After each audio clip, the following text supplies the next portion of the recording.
request ko sa iyo. If you win, dalawa lang ang request ko sa iyo.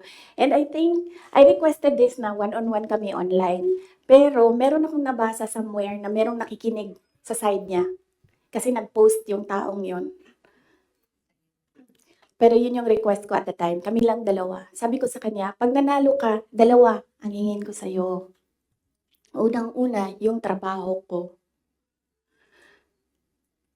I want to work sa security sector. Kasi there will never be development kung hindi solid ang security backbone mo. Hindi ko sinabi sa kanya yan.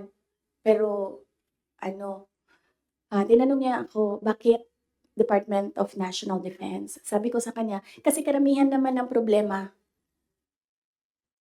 ng insurgency, ng terrorism, nandyan yan sa Mindanao.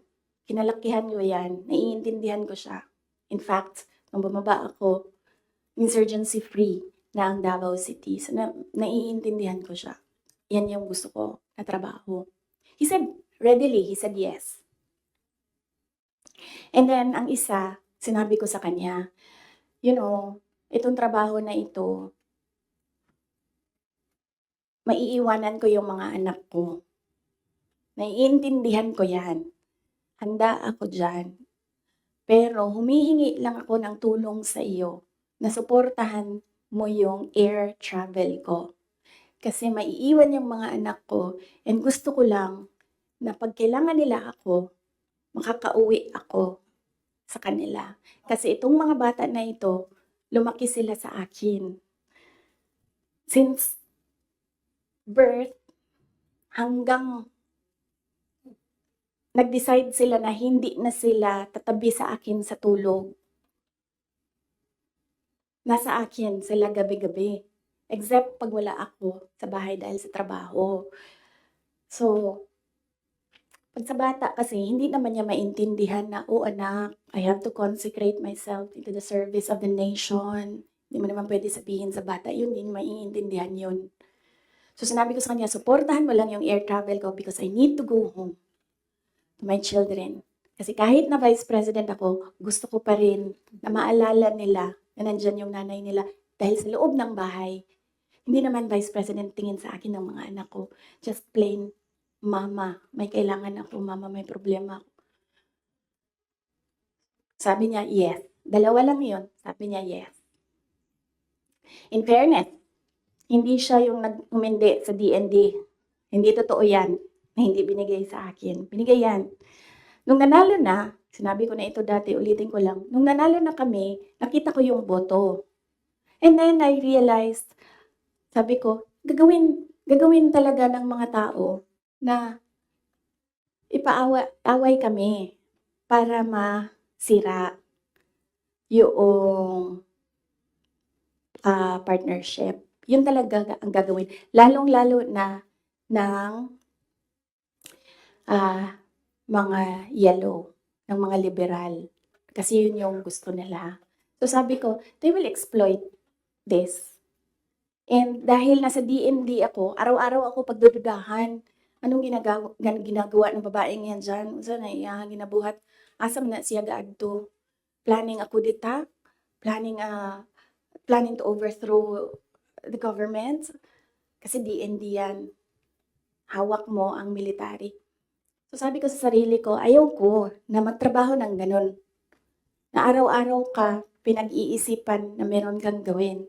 Samok ra siya ba magtrabaho ka unya napay ingana nga intriga, madaot lang imuhang kamada. So ingon ko, sabi ko sa kanya, pwede ba ako lumibat sa education? Kasi 3 naman yung plataporma ko, mapayapang pamumuhay, trabaho, edukasyon.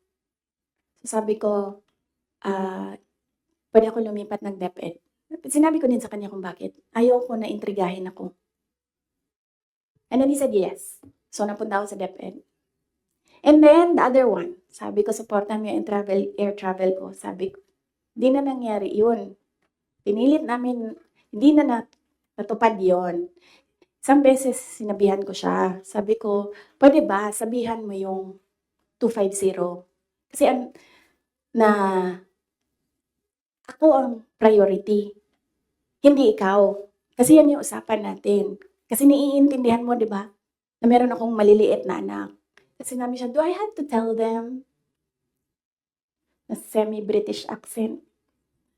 And I said, of course. Kasi presidente ka, ikaw magsabi.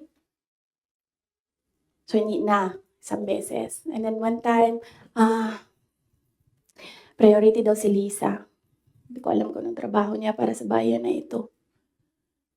And then one time, priority daw si ganyan.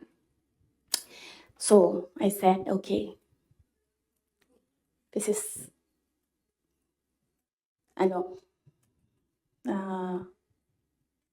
some form of insincerity. Okay, wala namang problema yan. Maliit na bagay lang yan kasi akin.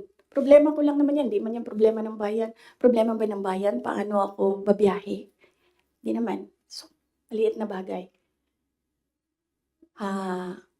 Ako na gagawa ng paraan para ako maging nanay.